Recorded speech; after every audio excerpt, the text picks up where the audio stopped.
Hey, I've got a question for you. When was the last time you drove over to another law firm near you, sat down over lunch, and traded every business tip you've got? Talked about what's working, what's not, and what to do next? No? See, that's what MaxLawCon is for. It's real conversations with law firm owners who are actually doing this, building, leading, scaling, and willing to share what's working right now. You could keep doing it alone, but let's be honest, it's slower, harder, and way more expensive than getting in the room and shortcutting the learning curve. As of this recording, we've got 20 seats left to this year's event. Skip the guesswork, go to maxlawcon.com and grab your ticket before they're gone. Get ready, because here's your host, Tyson Mutrix.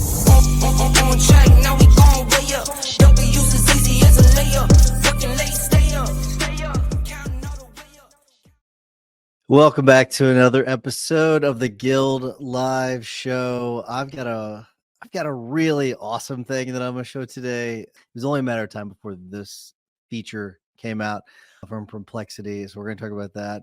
We're going to talk about a little bit about Mr. Beast, which it's some interesting numbers coming out of Mr. Beast, and we're not going to get into, I think, super specifics with this article, but it's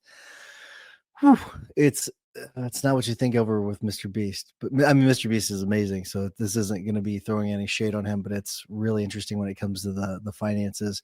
We're going to talk a little bit. I found this nice little infographic on customer journeys I thought was kind of interesting. We're going to talk about the creator economy a little bit, and then influencer marketing versus traditional marketing. So that's a little bit of a teaser for the show. It's going to be definitely going to be an interesting one. So let's get into our first topic, which is the AI email assistant. And that's from Perplexity. I did actually sign up for it. I've started to come play around with it. I got an email last night after I set it up. So there's some things I've got to do, but it's pretty cool. So this is the article here. Perplexity launches AI email assistant that can manage your Outlook or Gmail inbox for you, but it will cost $200 a month. I'm already on that plan, the pro plan or whatever they call it. So to me, it's okay. It's just an added feature because I do think Perplexity is pretty awesome. So I spend the extra money.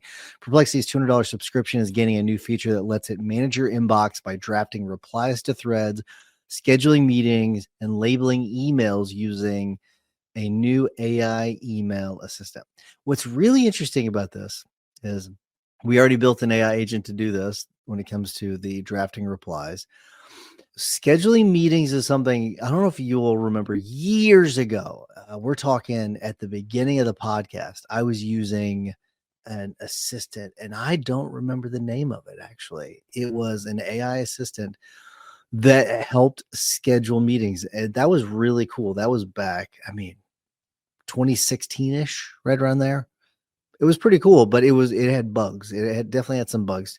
I'm very curious to see how this one does. I'm guessing it's going to do a lot better than that one. What was funny about that back then is that you would have people with the same AI assistant and they'd be going back and forth and back and forth and back and forth. That was kind of an interesting thing. But then it's also funny because we created an agent to label emails as well. So that is it's one of those things where I had to shut my agent down to play with this one just to see how it does. But Perplexity has announced a new feature dubbed Email Assistant that lets you bring an AI agent into your inbox and let it manage your emails, schedule meetings, and even draft replies to threads that need responding to. The AI agent works in Outlook and Gmail, but it's part of Perplexity's expensive Max subscription, which costs $200 a month. Turn your inbox into scheduled meetings, draft replies, and clear priorities, says Perplexity website. The AI agent can automatically categorize your emails into different buckets and utilize labels so that you can see what needs addressing as priority. Perplexity will also be able to jump into email threads and draft up replies using your usual writing tone and style. That part's what's cool about it. Your usual writing tone and style. It's going to be able to analyze your typical emails, and then it's going to mimic your writing style. That's pretty incredible. And then it'll wait for you to sign off on the message before sending it. You can even address the AI agent and ask it to find time in your schedule to fit meetings. I think it's pretty dang cool. So here's a rundown of all the features. Know what needs a reply and what's FYI. AI drafted responses appear and replies automatically. Email assistant handles the back and forth and puts meetings on the calendar for you. Get summaries of meetings, key emails, and daily priorities from Perplexity. I don't know. Let me know what you all think about this. I think it's a pretty cool. If you all have played around with it, let me know. I would love to hear about that as well, because sometimes people, I will mention things and the people love it. Sometimes people say, no, I don't think so. But I'm going to show you, for people that are listening. I'll talk this through too. But for those of you watching, this is the main account, and I guess I thought it was called a pro account. I think it used to be called a pro account because it used to say pro down here. This does say max. And so to get into it, you click over here, and then it is, pretty sure it was right here. And I thought it said assistant over here, but maybe I am wrong. Maybe we'll go to account. Interesting. So where I am now, this is interesting because last night assistant was over here on the left side. It is no longer there, and I don't know why that would be. It's an interesting thing. So when you do get because you can see I do have the max plan. It's interesting because I'm on a different computer too. When you get into here, you'll see over here on the left side, it says assistant, and you'll click assistant, and then that's how you'll start to set it up. It's an interesting thing that it's not showing it right now, and I don't know why that is, but it's something worth looking into. So I was going to show this to you all, but I guess I'm not going to be able to now. But that is the assistant, though. That's very cool. I know I set it up on my laptop, so I'll report back once I've played around with it a little bit more to see how the features are doing for me. So let's get into our next story, which is, this is one I called Mo Views, Mo Losses. This is a Mr. Beast article that is I found, and it is from Bloomberg Business Week. I'll try to pull this one up for you so you can see it, because Mr. Beast on his quest to turn YouTube fame into an entertainment empire. And there is a very specific quote in this that I want to read to you, because it's part of it. He did hire a CEO. I thought that was interesting too, that he's hired a CEO. If you compare that to like a law firm, like, to me, that's like the equivalent of hiring if you want to just practice law and do the legal side of things, kind of like hiring a practice manager. That's the way I looked at it. Something I learned from this article, by the way, that he's 6'5". I did not realize that Mr. Beast so Jimmy is 6'5". He just didn't look that tall to me. He's tall. That is interesting. But so here is where the part of the article that I want to show to you. Right now, however, Mr. Beast Industries is hemorrhaging money. All right. And I've heard him talk about before the amount of money that they spend each month, but I didn't think it was, I figured, okay, maybe he was just exaggerating a little bit, or, they're making way more money from the videos. This is interesting though. So it's had 3 years of losses, including more than $110 million in 2024. So $110 million in losses in 2024. The viral videos account for all of it, overwhelming the profits from Feastables. So Feastables, and I don't know why they just wouldn't roll that into a separate company, but maybe Feastables is helping finance the rest of the stuff.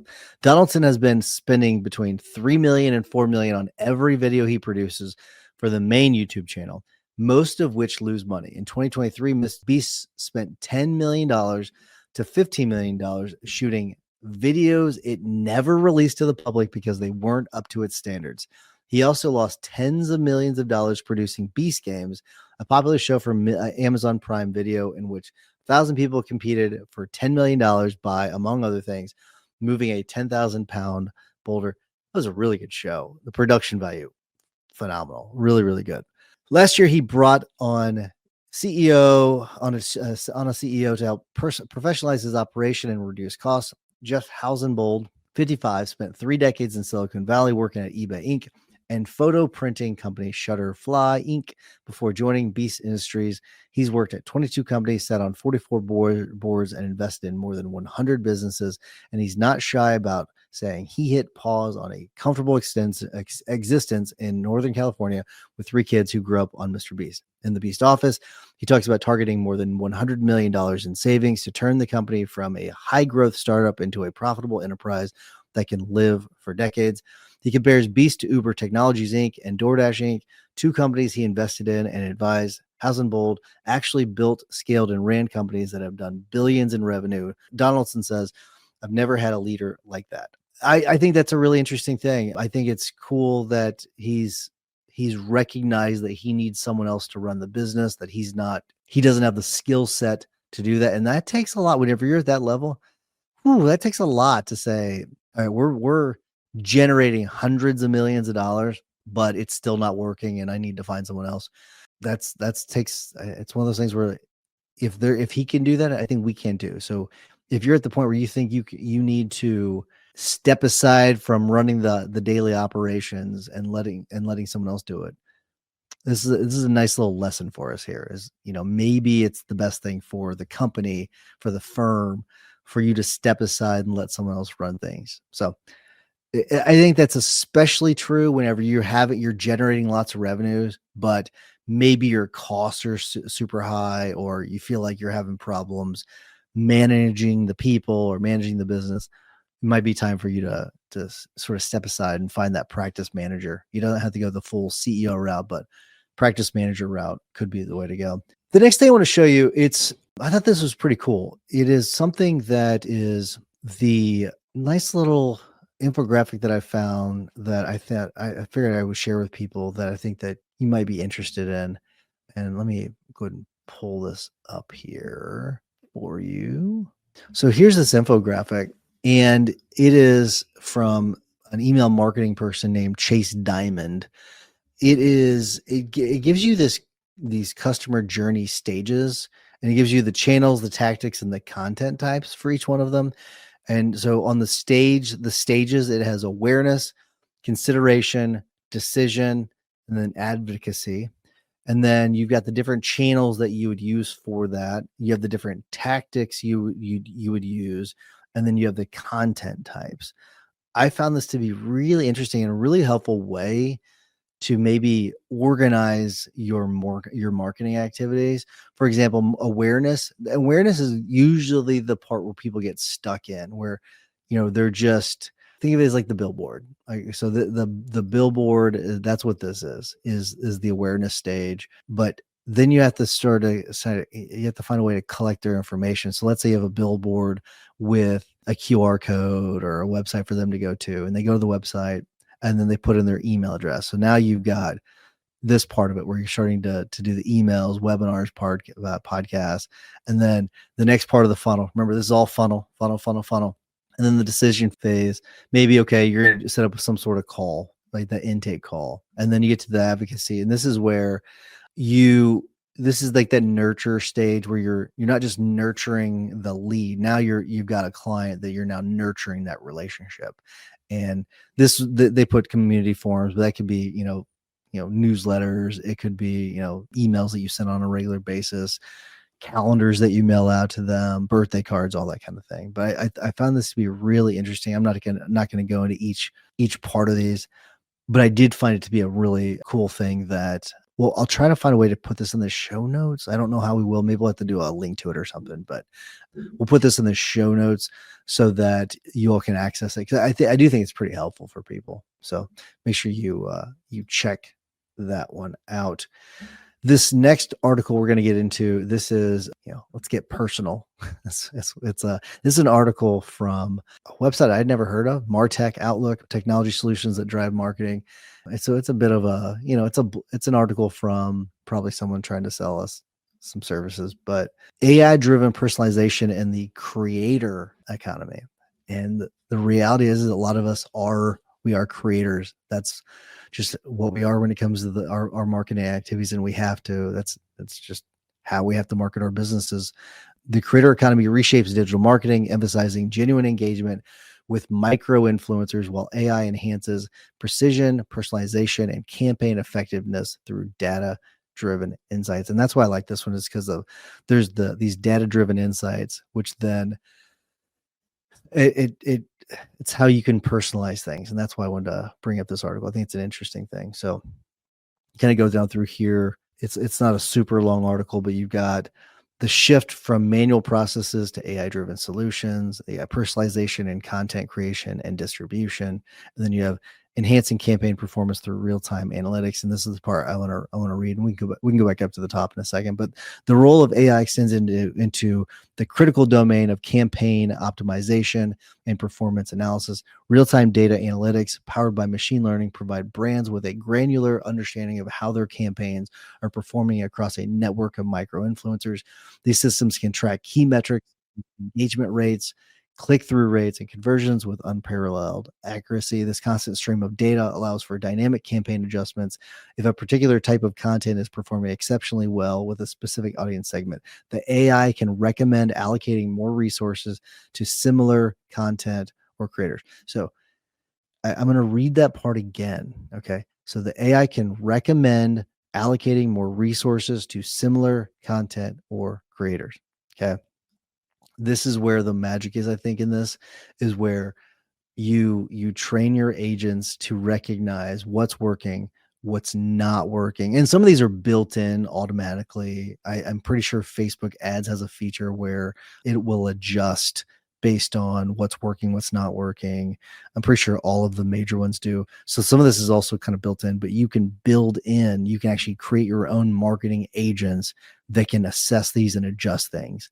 I think that's where there might be a lot more value other than just the built-in things. The built-in ones are going to do the reason why you might need something extra, because if it's a built-in feature, that means everyone has access to it, right? And sometimes the humans can tweak things to make it work even better. That's what these agents are going to do. AI is going to be able to assess it and be like, okay, let's do this instead. This seems to be the right audience for this. This is leading to more conversions. Let's shift our ad dollars over into this area to make more money. That's where I think this is where the value is. This iterative process of optimization ensures that marketing budgets are utilized with maximum efficiency, driving a higher return on investment. This intelligent approach to advertising is fostering a more symbiotic relationship between brands and micro-influencers by automating many of the logistical and analytical aspects of campaign management. Creators are freed to focus on what they do best, creating authentic and engaging content.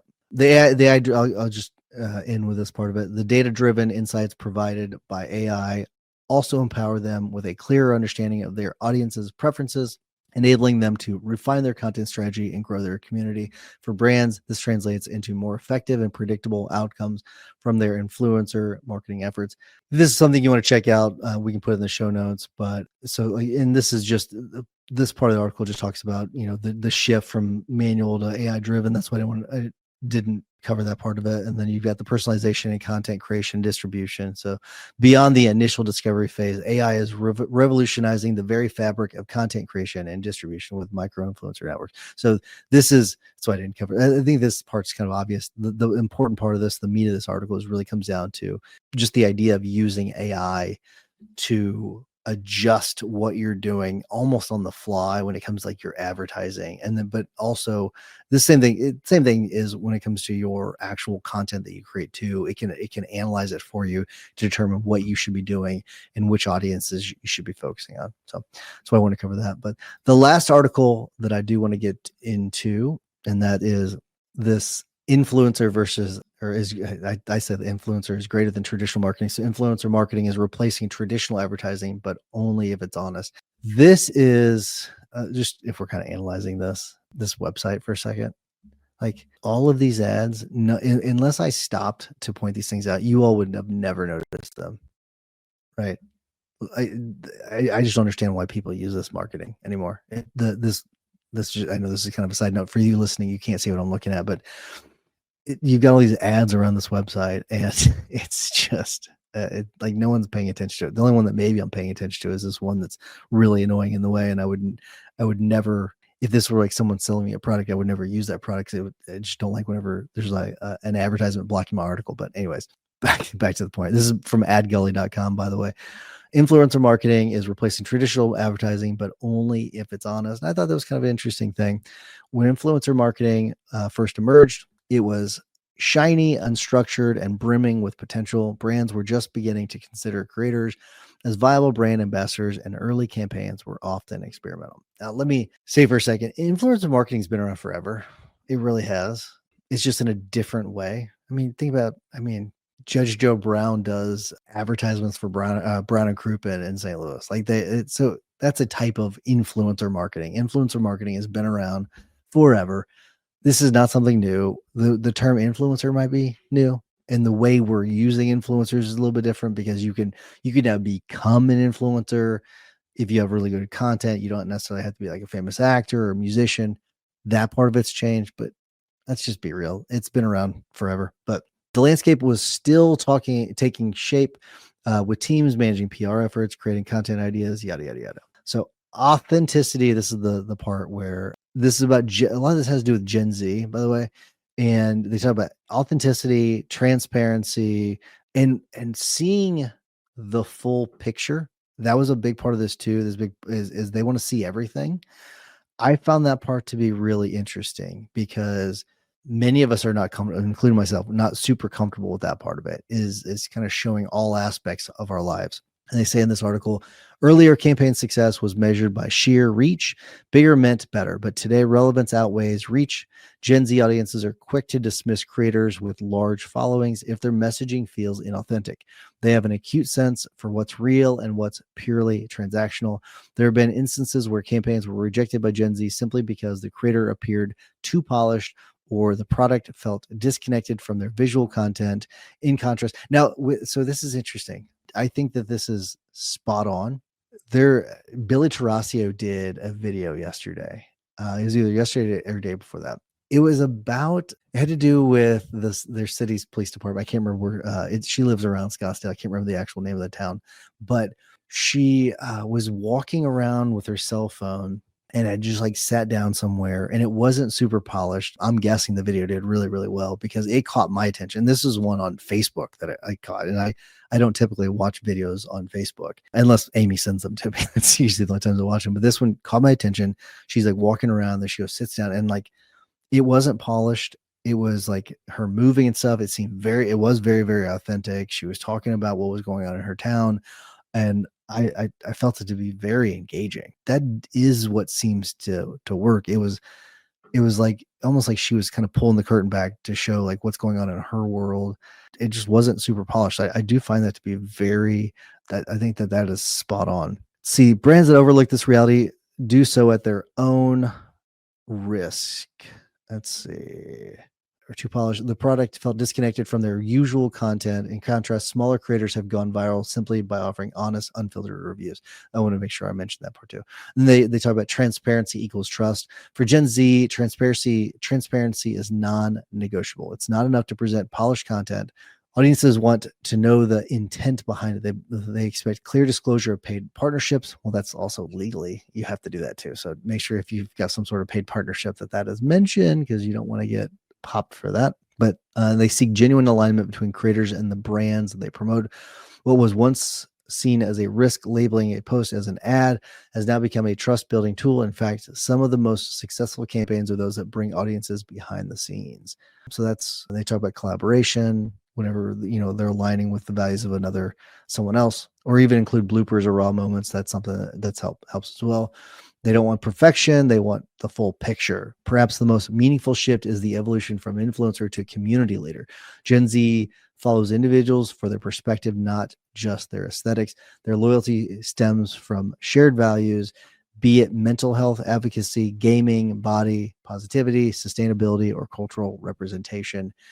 Real influence today stems in connection, not broadcast. That is a great line. Best line of the entire article. Real influence today stems from connection, not broadcast. And that is where in any marketing, it's that kind of, I talk about push marketing. It's just push, push, push, push, push.